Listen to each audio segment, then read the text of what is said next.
Good morning students. तो कैसे हैं आप सब। मैं साहिल रावत, आपका इंग्लिश मेंटोर, स्वागत करता हूं आपका आज की क्लास में। तो चलते हैं बच्चों क्लास की तरफ। आज हम पढ़ने वाले हैं अपना chapter number 7, that is a visit to Cambridge. ठीक है, a visit to Cambridge. Cambridge क्या है बच्चों? एक यूनिवर्सिटी है। कहाँ पे? आपका यूके में, ब्रिटेन में ये आपकी यूनिवर्सिटी है। आइए जानते हैं इस चैप्टर के बारे में थोड़ा सा, क्या पढ़ने वाले हैं हम इस चैप्टर में। This is the story of a meeting between two extraordinary people, both of them disabled or differently abled as we now say। ठीक है, ये जो कहानी होने वाली है, ये दो लोगों की कहानी हम पढ़ने वाले हैं और दोनों के दोनों कैसे हैं? They both are extraordinary। ठीक है, एक होता है ऑर्डिनरी यानी कि सामान्य, बट ये कैसे हैं? ये असामान्य है। और असामान्य कौन होता है बच्चों? वह व्यक्ति जो बाकी लोगों से थोड़ा हट करके काम करता है। ठीक है, नहीं तो भेड़ चाल तो पूरी दुनिया फॉलो कर ही रही है, और जो उस भेड़ चाल से बाहर निकल के कोई अलग काम करता है उसको बोलते हैं एक्स्ट्रा ऑर्डिनरी पर्सन। तो हम ऐसे दो एक्स्ट्रा ऑर्डिनरी पर्सन के बारे में इस चैप्टर में पढ़ने वाले हैं, जो दोनों के दोनों क्या है? They both are disabled. Disabled मतलब, या फिर डिसेबल्ड, या फिर हम कह सकते हैं डिफरेंटली एबल्ड। ठीक है, डिफरेंटली एबल्ड कहना ज्यादा बेटर रहेगा। डिसेबल्ड उन्हें कहा जाता है, या डिफरेंटली एबल्ड उन्हें कहा जाता है जो बच्चों फिजिकली हैंडीकैप्ड लोग होते हैं, जिनका बॉडी पार्ट, कोई भी बॉडी पार्ट या बॉडी ढंग से फंक्शन नहीं कर रही होती। ठीक है, तो उनको हम बेटर वे में कह सकते हैं डिफरेंटली एबल्ड पीपल। ये दोनों के दोनों वही होने वाले हैं। Stephen Hawking is one of the greatest scientist of our time. उनमें से जो पहला पर्सन है जिसके बारे में हम पढ़ेंगे, जिन दो लोगों के बारे में पढ़ेंगे, उनमें से फर्स्ट है स्टीफन हॉकिंग्स। आई होप बच्चों, जहां तक मुझे लगता है आप सभी ने इनका नाम तो सुना होगा। स्टीफन हॉकिंग एक बहुत बड़े साइंटिस्ट है हमारे समय के। ठीक है, एक तरह से कह सकते हैं हम अभी 21वीं शताब्दी चल रही है, तो 21वीं 21st सेंचुरी के बिगेस्ट साइंटिस्ट हैं Stephen Hawkings. He suffers from a form of paralysis that confines him to a wheelchair and allows him to speak only by punching buttons on a computer, which speaks for him in a machine-like voice। ठीक है, उन्हें क्या problem है? उन्हें ये problem है कि उन्हें है पैरालिसिस, जिससे कि वो क्या हो गए, पूरा का पूरा शरीर उनका रुक गया है। वो व्हीलचेयर पे बैठे रहते हैं। ठीक है, और वो कोई मूवमेंट नहीं कर सकते, उनकी बॉडी में कुछ मूवमेंट नहीं है। सिर्फ और सिर्फ वो क्या कर सकते हैं, बोलने के लिए वो क्या करते हैं कि उनके पास कुछ पंचिंग बटन्स दे रखे हैं, जिनको कि उनकी फिंगर्स थोड़ा बहुत काम करती हैं, वो उनको पंच करती हैं। और उनकी जगह पे कौन बोलता है? एक मशीन बोलती है। और कैसी वॉइस में बोलती है? क्योंकि मशीन बोल रही है तो मशीन लाइक वॉइस में ही वो बोलती है। ठीक है, Firdaus Kanga is a writer journalist who lives and works in Mumbai. और अगला पर्सन कौन है? दूसरे व्यक्ति कौन है? फिरदौस कांगा है। पहले व्यक्ति हो गए Stephen Hawking, and the second person is Firdaus Kanga. He is a writer and journalist. वो एक राइटर है, लेखक है और जर्नलिस्ट है। Who lives and works in Mumbai, जो रहते भी हैं और काम भी कहाँ करते हैं? मुंबई में करते हैं। इसका मतलब हम समझ सकते हैं कि फिरदौस कांगा कहाँ के हैं? वे एक इंडियन है। Kanga was born with brittle bones that tended to break easily when he was a child। अब यहाँ पे देखो, हमें स्टीफन हॉकिंग्स की जो फिजिकल हैंडीकैप वाली जो प्रॉब्लम है उसके बारे में बता दिया गया है कि वो पैरालिसिस है, उनको पूरी बॉडी में पैरालिसिस है, वो कुछ नहीं कर सकते हैं, व्हीलचेयर पे बैठे रहते हैं। और फिरदौस कांगा के बारे में बताया जा रहा है कि फिरदौस कांगा को कौन सी प्रॉब्लम है? ब्रिटल बोन्स की प्रॉब्लम है। जो कि इसमें क्या होता है, इस प्रॉब्लम में, कि जो आपकी बोन्स होती हैं दे आर वेरी वीक, और वो जल्दी टूट जाती हैं, आसानी से टूट जाती हैं। और उन्हें ये प्रॉब्लम कब से है? जब से कि वे एक बालक थे, बच्चे थे, छोटे बच्चे थे। Like Hawking, Kanga moves around in a wheelchair. और जैसे कि हॉकिंग्स भी एक व्हीलचेयर में चलते हैं, तो कांगा, फिरदौस कांगा भी व्हीलचेयर में ही चलते हैं। The two great men exchange thoughts on what it means to live life in a wheelchair। अब ये दोनों व्यक्ति आपस में बात करेंगे और इनकी वार्तालाप से हम ये सीखेंगे कि लाइफ को व्हीलचेयर पे गुजारना। मान लीजिए कि अगर आपको पूरी लाइफ लॉन्ग व्हीलचेयर पे बैठने के लिए बोल दिया जाए तो आपकी लाइफ कैसी होगी। ठीक है, तो बस कुछ वही हम जान पाएंगे इन दोनों की कॉन्वर्सेशन को सुनने के बाद।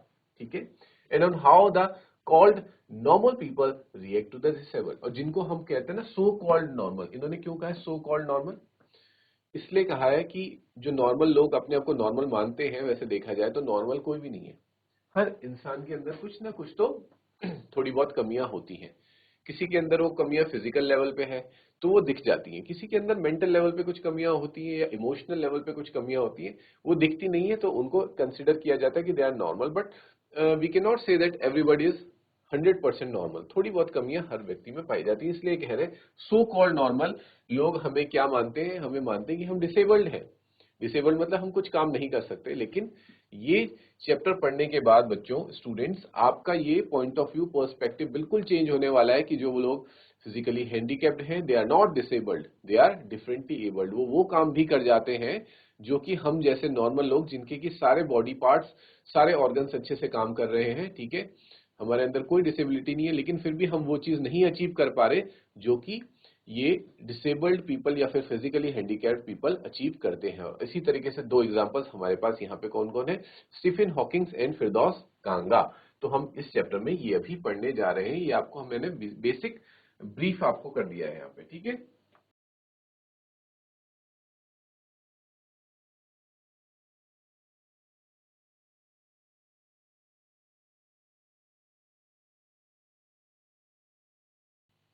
ओके बच्चों, आगे बढ़ते हैं इस चैप्टर में अब, ठीक है। अब ये कौन बता रहे हैं, ये फिरदौस कांगा बता रहे हैं, ठीक है। तो फिरदौस कांगा के पॉइंट ऑफ व्यू से हम पढ़ने वाले हैं ये सारी lines. Cambridge was my metaphor for England and it was strange that when I left it had become altogether something else because I had met Stephen Hawking there।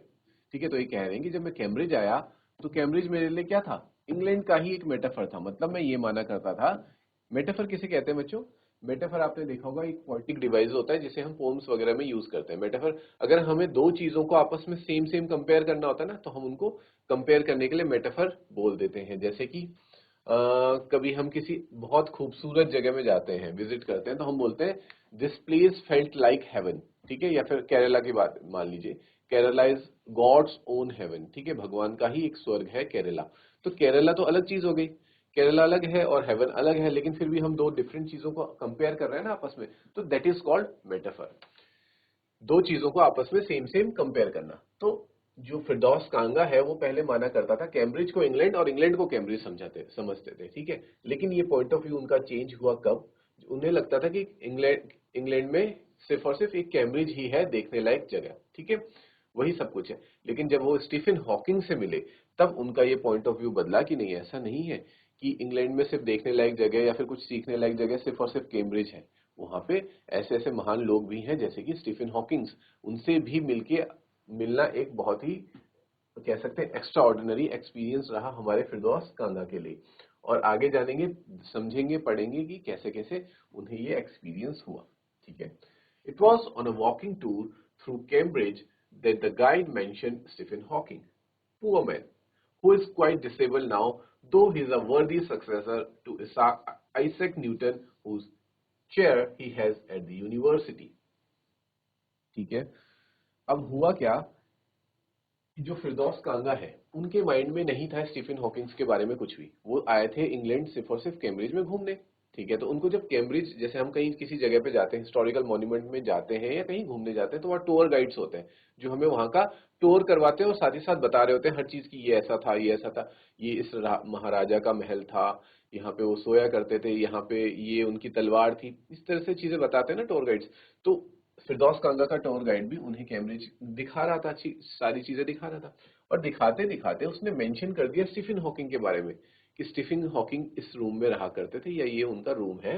और उसने उनको साथ ही साथ बोल दिया पुअर मैन। पुअर मैन मतलब जब हम किसी पे दया भाव दर्शा रहे होते हैं तो हम बोलते हैं ना बेचारा आदमी, तो वैसे ही उसने बोल दिया पुअर मैन, कि बेचारा आदमी अब बहुत ज्यादा डिसेबल्ड हो चुका है, ठीक है। मतलब डिसेबल्ड मतलब अब उसकी बॉडी, जैसे देखो स्टीफन हॉकिंग्स की बॉडी एक साथ ही पूरी डिसेबल नहीं हुई थी, पूरा पैरालिसिस नहीं आया था, उनको धीरे धीरे पैरालिसिस आया। पहले उनके पैर पैरालाइज हुए, फिर हल्के हल्के करके सारे बॉडी पार्ट्स उनके पैरालाइज होते गए, और एक टाइम ऐसा है जब वो पूरे के पूरे पैरालाइज हो चुके थे। तो वही वो टूर गाइड कहता है कि वो पूरी तरह से डिसेबल हो चुके हैं, जबकि वो क्या थे, ही वॉज अ वर्दी सक्सेसर, वही एक लायक सक्सेसर थे किसके, बच्चों, इनका नाम तो आपने सुना होगा, आइजैक न्यूटन, ठीक है। इन्हें फिजिक्स का भगवान भी कह सकते हैं, ठीक है। आइजैक न्यूटन जो इतने महान साइंटिस्ट थे, उनका जो हम कह सकते हैं उत्तराधिकारी जो उस लायक था जो उनकी गद्दी पे या फिर उनके चेयर पे बैठ सके आइजैक न्यूटन के बाद, तो वो कौन थे? सिर्फ और सिर्फ स्टीफन हॉकिंग थे। लेकिन वो नहीं बैठ पाए। ठीक है, क्यों नहीं बैठ पाए? क्योंकि अब तो वो अपने घर पे होते हैं, वो यूनिवर्सिटी में नहीं रह सकते है ना, उन्हें अपने घर पे रहना होता है, वो भी अंडर स्पेशल केयर उन्हें रखा जाता है, वो एक व्हील चेयर पे बैठे रहते हैं। ठीक है, तो वो इसे, लेकिन अगर उनमें ये डिसेबिलिटी ना आती, उनको पैरालिसिस ना होता, तो आइजैक न्यूटन की जगह आज कौन होते? स्टीफन हॉकिंग्स उस चेयर में बैठे होते। तो ये कहता है वो टूर गाइड। यहां से दिमाग में आता है फिरदौस कांगे कि अरे मैं स्टीफन हॉकिंग्स को तो भूल ही गया, वो भी तो यहीं रहते हैं इंग्लैंड में, तो मुझे उनसे मिलना चाहिए। And I started because I had quite forgotten that this most brilliant and completely paralysed astrophysicist, the author of A Brief History of Time, one of the biggest bestseller ever lived here। और यही देख के उन्हें याद आया कि अरे मैं तो भूल ही गया था कि जो इतने ब्रिलियंट और कंप्लीटली पैरालाइज्ड एस्ट्रोफिजिस्ट हैं। एस्ट्रोफिजिस्ट क्या होते हैं बच्चों? स्कॉलर्स ऑफ एस्ट्रोफिजिक्स, यानी कि जिन्होंने एस्ट्रोफिजिक्स की पढ़ाई की होती है उनको एस्ट्रोफिजिस्ट बोलते हैं। ठीक है, और एस्ट्रोफिजिक्स क्या होती है? एस्ट्रोफिजिक्स फिजिक्स की ही एक ब्रांच है। ठीक है, फिजिक्स की ही एक ब्रांच है जो स्टडी करती है, that deals with stars and planets. जो स्टार्स एंड प्लैनेट्स के बारे में फिजिक्स की ब्रांच पढ़ती है या डील करती है उसको बोलते हैं एस्ट्रोफिजिक्स। और जो लोग इनको एस्ट्रोफिजिक्स की स्टडी करते हैं उनको बोलते हैं एस्ट्रोफिजिसिस्ट। क्लियर है? तो स्टीफन हॉकिंग्स भी क्या थे? एक बहुत ही महान, इंटेलिजेंट और कह सकते हैं ब्रिलियंट एस्ट्रोफिजिस्ट थे। उसे याद आया कि वो भी तो यहीं पे रहते हैं, और उनकी एक किताब है बच्चों, ये मैं आपको रिकमेंड करूंगा, आप भी इस किताब को डेफिनेटली पढ़ें, ब्रीफ हिस्ट्री ऑफ टाइम। जब कभी भी आपको टाइम लगेगा आप इस किताब को खरीदिए, और इस किताब को आपको लाइफ में एक बार जरूर पढ़ना चाहिए अगर आपको थोड़ा सा भी प्लैनेट्स, स्टार्स और फिजिक्स में थोड़ा सा भी इंटरेस्ट है अगर तो। ठीक है, तो ये इनकी किताब थी, और ये क्या थी? एक बिगेस्ट बेस्ट सेलर थी। बहुत ही फेमस हुई ये किताब और बहुत ही ज्यादा मार्केट में ये किताब बिकी थी। देखिए यहाँ पे ये है हमारे स्टीफन हॉकिंग्स। ठीक है, ही इज स्टीफन हॉकिंग्स। देखिए किस तरह से व्हील चेयर पे बैठे हुए हैं और इनकी पूरी बॉडी पैरालाइज है। ठीक है, ये सामने इनका वो है, इस पे ये पंच करते हैं और ये मशीन लगी है, और ये नहीं बोल पाते हैं। ठीक है, इनके वोकल कॉर्ड्स काम नहीं करते, तो ये नहीं बोल पाते। उनके बदले में जो रोबोट कह सकते हैं या जो मशीन है, ये पंच करते हैं और मशीन अपनी आवाज में फिर बोलती है जो ये बोलना चाहते हैं। ठीक है बच्चों, so this you can see over here is Mr. Stephen Hawking, the greatest scientist of 21st century। Clear है?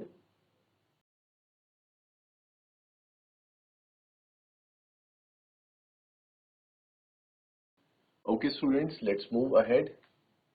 When the walking tour was done, I rushed to a phone booth and almost tearing the cord so it could reach me outside, phoned Stephen Hawking's house। तो जैसे ही अब जैसे उनके दिमाग में Stephen Hawking आ गए ना, तो वो चाह रहे थे कि जल्दी जल्दी ये टूर खत्म हो। और जैसे ही टूर खत्म हुआ सबसे पहले कहाँ गए? वो गए सबसे पहले फोन बूथ पे। ठीक है, फोन बूथ पे गए, और क्योंकि वो व्हील चेयर पे बैठे थे, ठीक है, वो चल नहीं रहे थे ना, फिरदौस कांगा भी व्हील चेयर पे थे, तो वो वहां तक नहीं पहुंच पा रहे थे। तो उन्होंने क्या किया, उसकी जो फोन बूथ का जो वायर होती है उसी को खींचा और अपने पास खींच दिया। इतना खींच दिया कि शायद वो टीयर ही होने वाला था, उखड़ने वाला था। ठीक है, और स्टीफन हॉकिंग के घर में फोन मिलाया। ठीक है, there was his assistant on the line and I told him I had come in a wheelchair from India। Perhaps he thought I had propelled myself all the way to write about my travels in Britain। ठीक है, उन्होंने जैसे ही phone मिलाया, वहां पे किसी assistant ने phone उठाया होगा, और उन्होंने फोन पे क्या बोला? I told him that I had come in, मैं व्हील चेयर में आया हूँ इंडिया से। ठीक है, किस लिए आया हूँ? To write my travels in Britain, की ब्रिटेन में मैंने क्या क्या चीजें देखी, ये सब लिखने के लिए मैं ब्रिटेन आया हूँ इंडिया से व्हील चेयर में। अब उन्होंने ये बात ऐसे बोल दी कि मैं, क्योंकि वो एक्साइटेड थे ना बहुत ज्यादा, तो उन्होंने सोच विचार नहीं किया ज्यादा और यूं बोल दिया कि मैं व्हील चेयर में आ रखा हूँ इंडिया से ब्रिटेन, यहाँ पे यहाँ के बारे में लिखने के लिए कि यहाँ मेरा एक्सपीरियंस कैसा था। तो बल्कि मन में सोचते भी हैं कि कहीं असिस्टेंट ने ये तो नहीं सोच लिया होगा कि मैं इंडिया से ब्रिटेन व्हील चेयर में ही व्हील चेयर चला चला के आया हूँ। ये भी हो सकता है ना, क्योंकि उन्होंने बोला ही कुछ इस तरीके से कि मैं व्हील चेयर में आया हूँ, जबकि वो व्हील चेयर में नहीं आए, मतलब व्हील चेयर में बैठे थे, बट आए तो वो एरोप्लेन से ही, फ्लाइट से ही होके वो आए थे। तो उनके माइंड में ये चीज आई। I had to see professor Hawking, even 10 minutes would do। Half an hour half an hour he said from 3:30 to 4। ठीक है, अब उन्होंने ये बोला कि मैं स्टीफन हॉकिंग से मिलना चाहता हूं, चाहे मुझे सिर्फ 10 मिनट ही मिलने दिया जाए, पर मुझे उनसे मिलना है, उनसे मिलना मेरी एक दिली ख्वाहिश है। तो सामने से बच्चों को पता क्या आवाज आती है कि आप हाफ एन आवर मिल सकते हैं, आप आधा घंटा मिल सकते हैं। और इस बात को सुन के वो बहुत ज्यादा हैरान हो जाते हैं कि मैंने तो इनको 10 मिनट बोला था और इन्होंने मुझे हाफ एन आवर बोल दिया कि हाफ एन आवर मिल लो, और कब से? 3:30 से 3:30 बजे से 4 बजे तक आप उनसे मिलने आ सकते हैं। ठीक है, और आपको क्या लग रहा है बच्चों, ऐसा क्यों हुआ होगा? मे बी ये हो सकता है कि असिस्टेंट ने सच में ये सोच लिया हो कि यार ये क्या बोलते हैं, इतना दूर आया है, वो भी ये व्हील चेयर में है ये बंदा, और इतना ज्यादा ये इंटरेस्ट शो कर रहा है स्टीफन हॉकिंग से मिलने के लिए, तो कोई इसके अंदर कुछ ना कुछ तो क्यूरियोसिटी होगी। तो इसलिए उसने उनको 10 मिनट से थोड़ा ज्यादा टाइम दे दिया कि 10 मिनट में तो क्या ही बात होगी, इसलिए आप आधे घंटे के लिए मिल लेना स्टीफन हॉकिंग से। ठीक है, अब इसके बाद जैसे ही फोन करता है, and suddenly I felt weak all over. ठीक है, और अचानक उनको क्या हो जाता है, बहुत ही वीक सा फील करने लगता है। और इसका रीजन क्या है बच्चों? जैसे मान लीजिए आप किसी के फैन हैं, मान लीजिए कोई क्रिकेटर है, कोई राइटर है, कोई टीचर है, या फिर कोई फेमस एक्टर है, आप उसके बहुत बड़े फैन हैं, उसको बहुत ज्यादा आप आइडलाइज करते हैं, आप उसको बहुत ज्यादा मानते हैं। ठीक है, और आप ये चाहते हैं कि आप उससे थोड़ी देर के लिए मिलें, या फिर आपको सिर्फ उसका एक ऑटोग्राफ चाहिए। ठीक है, कोई क्रिकेटर है, आपको उसका ऑटोग्राफ चाहिए, और ऑटोग्राफ मांगा आपने, ऑटोग्राफ, और वो बदले में क्या बोलते हैं कि चलो ठीक है आ जाओ मेरे घर पे डिनर कर लो। तो आप कैसे हो जाएंगे, बहुत ज्यादा वो हो जाएंगे ना कि अरे यार मैंने तो ऑटोग्राफ मांगा था, इन्होंने तो मुझे घर पे ही बुला लिया डिनर के लिए, और आपका पूरा शरीर कांपने लगेगा। तो सेम वही चीज किसके साथ हो रही है फिरदौस कांगा के साथ। कहा उन्होंने 10 मिनट मांगे थे बात करने के लिए कि सिर्फ उनको बात थोड़ी हाय हेलो कर लूंगा, दूर से देख लूंगा, लेकिन उन्होंने तो मुझे आधा घंटा दे दिया। तो इसलिए वो उनको ये वीकनेस सी फील होने लग जाती है, शरीर में कंपन सी महसूस होती है। Growing up disabled, you get fed up with the people asking you to be brave, as if you have a courage account on which you are too lazy to draw a check। ठीक है, अब ये बताते हैं कि जैसे जैसे हम डिसेबल्ड लोग होते हैं ना, जब हम बड़े हो रहे होते हैं तो हम फेडअप हो जाते हैं, ये सुन के फेडअप मतलब परेशान हो जाते हैं इस एक ही बात को बार बार सुन के कि बी ब्रेव। जो भी आता है वो हमसे ये बोलता रहता है बी ब्रेव, हिम्मत रखो, करेज दिखाओ। अब ये बातें सुन के हमें ऐसा लगता है कि हमारे पास हिम्मत है, हमने बैंक अकाउंट में हिम्मत सेव कर रखी है, लेकिन हम उसको यूज नहीं कर रहे उस हिम्मत को, हम मतलब उसको चेक कैश ही नहीं कर रहे। तो ऐसा थोड़ी होता है, हिम्मत हमारे अंदर है, हमें भी पता है कि हमें हिम्मत दिखानी है, पर ये बात बार बार मत बोलो ना। ठीक है, तो यही वो कहना चाह रहे हैं। The only thing that makes you stronger is seeing somebody like you. तो कहने का मतलब ये निकलता है बच्चों, फिरदौस कांगा ये कहना चाह रहे हैं कि सिर्फ बोलने से नहीं होता है कि आप सामने वाले को बोलोगे कि हिम्मत रखो, मेहनत करो, और करेज रखो, साहस रखो। ठीक है, ये सब बोलने से सामने वाले के अंदर साहस नहीं आएगा, वो मोटिवेट नहीं होगा। वो तब तक मोटिवेट नहीं होगा जब तक वो किसी अपने जैसे सेम अपने जैसे पर्सन को सामने देखेगा कि यार ये इतना स्ट्रांग है, तो मैं भी बन सकता हूँ। जैसे फॉर एग्जांपल मान लीजिए आप अपनी क्लास में हैं, ठीक है, आपके मार्क्स अच्छे नहीं आ रहे हैं एग्जाम्स में या टेस्ट में, लेकिन जब आप देखेंगे और कोई अगर आपको बोलता रहे कि नहीं मेहनत करो, पढ़ाई करो, ये करो, मार्क्स अच्छे आएंगे, आपका काम नहीं होगा। लेकिन जब आप देखेंगे कि जैसे आप वीक थे पढ़ने में, एक और सेम बच्चा था जो कि शुरुआत में जब आया था स्कूल में या क्लास में तो वो भी वीक था, लेकिन कैसे उसने इम्प्रूव किया और अपना नॉलेज इम्प्रूव किया, पढ़ाई करी, मेहनत करी, और आज बहुत अच्छे मार्क्स ला रहा है, तो उसे देख के आपको मोटिवेशन आएगा ना।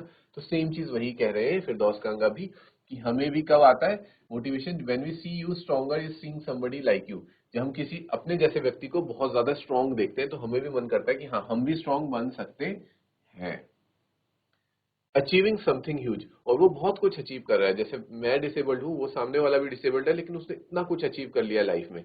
तो ये देखने के बाद ही हमें करेज आता है, मोटिवेशन आता है। सिर्फ बोलने से और बातें कहने से कुछ नहीं होता।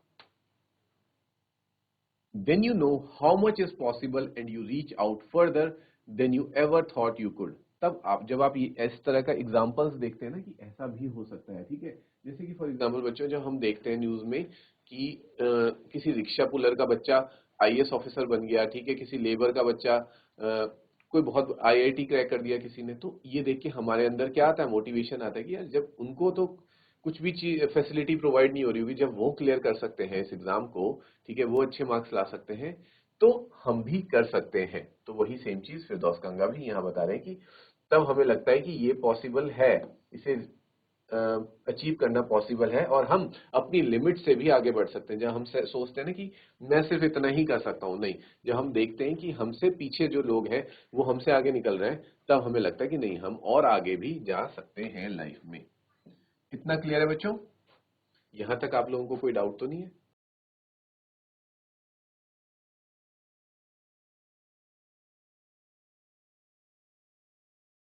So let's move ahead students, आगे बढ़ते हैं। I have not been brave, said his disembodied computer voice the next afternoon. I have no choice. ठीक है। तो जब दूसरे, अब सीधा ये दूसरे दिन की बात हो रही है, जब फिरदौस कांगा स्टीफन हॉकिंग्स के रूम में पहुंच चुके हैं और उनसे बात कर रहे हैं। ठीक है, और ये सेम चीज पूछी होगी उन्होंने कि आप इतने ब्रेव कैसे बने। तो इसका रिप्लाई देते हुए स्टीफन हॉकिंग ऐसे कहते हैं कि आई हैवंट बीन ब्रेव, मैं ब्रेव नहीं था पहले से, शुरुआत में मैं नहीं था। सेड हिज डिसएम्बॉडीड कंप्यूटर वॉइस, डिसएम्बॉडीड मतलब क्योंकि जो वॉइस निकल रही है ना उनकी, वो उनकी अपनी खुद की बॉडी से तो निकल नहीं रही है। वो क्या कर रहे हैं, वो तो पंच कर रहे हैं बटन्स को, और जो आवाज आ रही है वो किसी कंप्यूटर या फिर बोल सकते हैं किसी रोबोटिक आवाज आ रही है। ठीक है, तो उनकी आवाज आ रही है। द नेक्स्ट आफ्टरनून वो बोलते हैं, वो ये बात बोलते हैं, I have had no choice, मैं ब्रेव नहीं था लेकिन मेरे पास कोई चॉइस थी भी कहां। अगर मैं ब्रेव ना बनता, मैं ऐसे ही रहता, तो फिर मैं तो ऐसे ही हो जाता, शायद मैं मर ही जाता। ठीक है, अगर मैं बहादुरी ना दिखाता, मैं पैरालाइज हो गया था, कौन मेरा ध्यान रखता, है ना। जब मैंने खुद बहादुरी दिखाई, मैंने कहा कि नहीं, मैं सरवाइव करूंगा, चाहे मुझे प्रॉब्लम हो गई है कोई बात नहीं, मैं स्टिल अपना जो मेरा प्रोजेक्ट है जिस पे मैं काम कर रहा था, मैं उस काम को कंटिन्यू रखूंगा और उस काम को उस लेवल तक पहुंचाऊंगा जहां पे कि लोग फिर मेरी तारीफ करेंगे। ठीक है, तो उनके पास कोई चॉइस नहीं था बीच में क्विट करने का, उनको वो करना ही था, ये वो बताते हैं, मुझे ब्रेव बनना ही था। यहां तक क्लियर है बच्चों?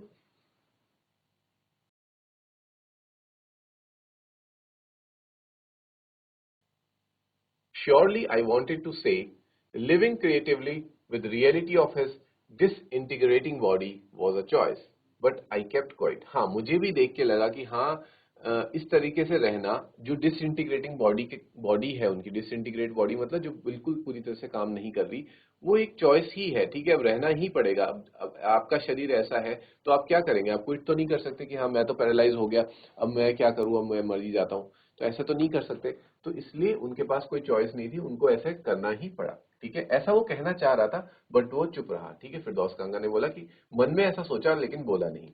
Because I felt guilty every time I spoke to him, forcing him to respond. और वो चुप क्यों रहे, वो ज्यादा नहीं बोल रहे थे फिरदौस कांगा, जो बस जरूरी सवाल थे ना सिर्फ उन्हीं को पूछ रहे थे। क्यों? क्योंकि जब जब वो कोई सवाल पूछ रहे थे तो स्टीफन हॉकिंग्स को क्या करना पड़ता था, उन्हें रिस्पॉन्ड करने के लिए बटन्स दबाने पड़ते थे, बहुत सोचना पड़ता था, फिर वहां से आवाज आती थी।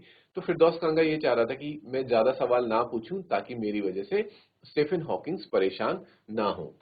ठीक है बच्चों, there he was, tapping at the little switch in his hand, trying to find the words on his computer with the only bit of movement left to him.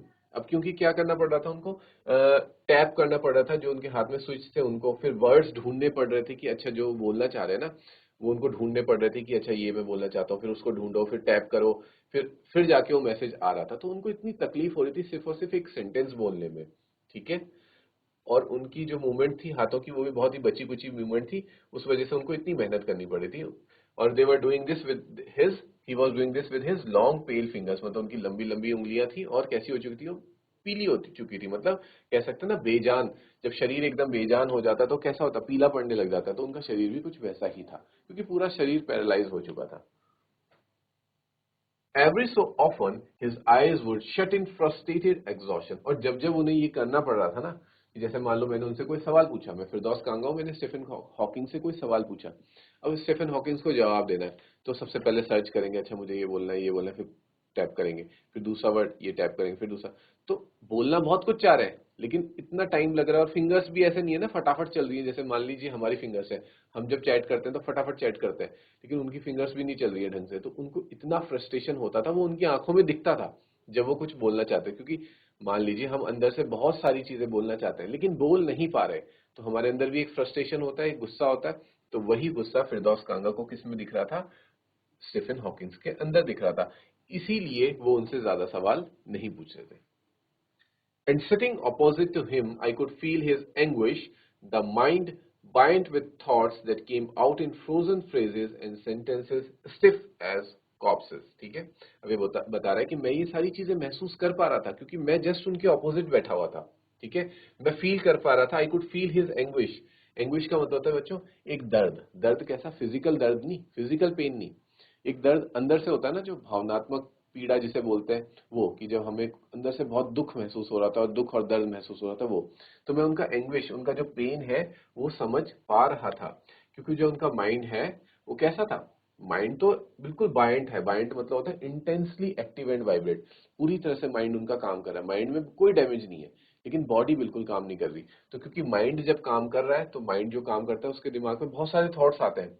ठीक है, लेकिन उन थॉट्स को वो बोल ही नहीं पा रहे, एक्सप्रेस ही नहीं कर पा रहे। मान लीजिए आपके दिमाग में बहुत सारे थॉट्स आ रहे हैं, लेकिन आप सामने वाले को बता ही नहीं पा रहे कि क्या क्या चल रहा है आपके दिमाग में, तो आपको भी वो पेन फील होगा। ठीक है, और जो बोल भी रहे तो वो कैसे बोल रहे हैं? Frozen phrases. क्या बच्चों? Frozen phrases. फ्रेजेस मतलब वो पूरा सेंटेंस तो बोलते नहीं है कंप्लीट, जैसे मैं आपको एक्सप्लेन करने के कंप्लीट सेंटेंस बोल रहा हूँ। अब उन्हें क्योंकि बोलने में, लिखने में, बोलने में दिक्कत है, तो वो क्या करेंगे? डिटेल नहीं बोलेंगे, वो 2 वर्ड में अपने सेंटेंस को खत्म करेंगे, तो फ्रेजेस बोलते हैं। फ्रेजेस में क्या होता है? सब्जेक्ट और वर्ब के बीच में कनेक्शन नहीं होता, ये हम ग्रामर में पढ़ेंगे। ठीक है, उनको फ्रेजेस बोलते हैं। तो उनको फ्रेजेस बोलने पड़ रहे हैं। जैसे मुझे बोलना है अगर आई विल गो देयर, तो मैं सिर्फ इतना बोलूंगा गो देयर। ठीक है, तो इस तरह के फ्रोजन फ्रेजेस है। और फ्रोजन क्यों थे? फ्रोजन क्यों बोला गया? फ्रोजन का मतलब था ठंडा।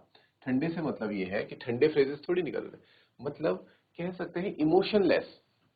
फ्रेजेस का मतलब यहाँ पे हो रहा है बच्चों इमोशनलेस। इमोशनलेस क्यों है? क्योंकि पहली बात तो फ्रेज है, ठीक है, उनमें इमोशन तो तभी पता चलता है ना सामने वाले का, जब वो पूरा सेंटेंस बोले। जब वो आधी अधूरी बात बोले तो इमोशन नहीं पता चलेगा कि अच्छे भाव से बोल रहा है, गुस्से वाले भाव से बोल रहा है, दुख वाले भाव से बोल रहा है, किस हंसी वाले भाव से बोल रहा है, नहीं पता चल पाता। और दूसरा, स्टीफन हॉकिंग्स खुद अपने मुंह से नहीं बोल रहे, कौन बोल रहा है उनकी जगह? एक रोबोट बोल रहा है। तो रोबोट से तो आपको वैसे भी कोई इमोशन नहीं पता लगेंगे। जैसे कि मान लीजिए मैं आपको यहाँ पे पढ़ा रहा हूँ, I am a human being, अगर मेरी जगह आपको कोई रोबोट पढ़ा रहा होता, कोई एआई पढ़ा रहा होता, तो आपको क्या वो इमोशन फील कर पाते जिस इमोशन के साथ मैं आपको ये चैप्टर एक्सप्लेन कर रहा हूँ? ठीक है, खुद भी कनेक्ट कर रहा हूँ इस चैप्टर से, और कोशिश कर रहा हूँ मैं, मेरी पूरी ये कोशिश है कि मैं आपको कनेक्ट करवा पाऊं स्टीफन हॉकिंग से। और फिरदौस कांगे के अंदर जो फीलिंग चल रही है ना, एक डिसेबल्ड पर्सन कैसा महसूस करता है, उस फीलिंग को मैं आप तक महसूस करवा पाऊं, ये मैं कोशिश कर रहा हूं।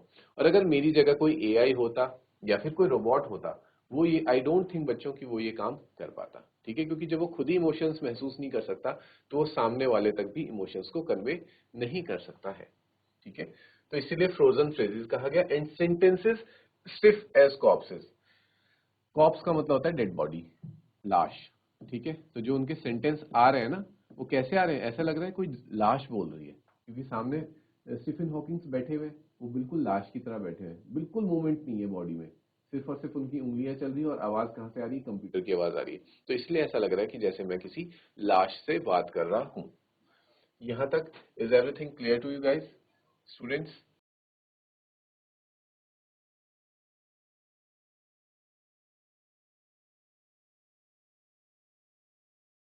ओके स्टूडेंट्स, आगे बढ़ते हैं। A lot of people seem to think that disabled people are chronically unhappy.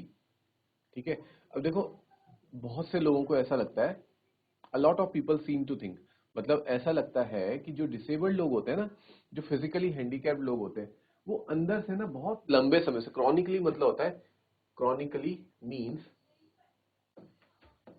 From a long time, from a long time. लोगों को ये लगता है कि जो फिजिकली हैंडीकैप्ड पीपल होते हैं, वो बहुत लंबे समय से ना नाखुश होते हैं। ठीक है, अंदर से दुखी होते हैं, लेकिन दुनिया को दिखाते नहीं है। तो ये कह रहे हैं कि ऐसा नहीं है। ठीक है, मैं इस बात को डिनाई करता हूं कि हम दुखी नहीं होते हैं।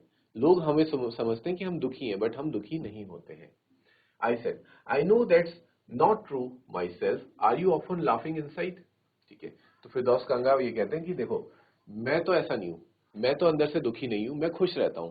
चाहे मैं डिसेबल्ड हूँ, चाहे मैं फिजिकली हैंडीकैप्ड हूँ, लेकिन उसके बावजूद भी मैं अंदर से खुश रहता हूँ। फिर यही सवाल वो स्टीफन हॉकिंग से भी पूछ लेते हैं कि क्या आप खुश रहते हैं? क्या आप कभी अंदर से हंसते हैं? ठीक है, लाफ इनसाइड मतलब एक होता है ना, कभी कभी हम अंदर ही मन में हंसते हैं। ठीक है, हम बाहर नहीं दिखाते लेकिन हम मन में हंस रहे होते हैं। तो यही सवाल वो स्टीफन हॉकिंग से पूछते हैं कि क्या आप भी मन में हंसते हैं? क्योंकि आप बाहर नहीं हंस। स्टीफन हॉकिंग का पैरालिसिस ऐसा है कि वो हंस भी नहीं सकते हैं। ठीक है, उनका जो फेस है, फेस में भी पैरालिसिस है, तो वो हंस नहीं सकते। तो इसलिए पूछते हैं कि अगर आप बाहर नहीं हंस सकते तो क्या आप अंदर हंसते हैं कभी?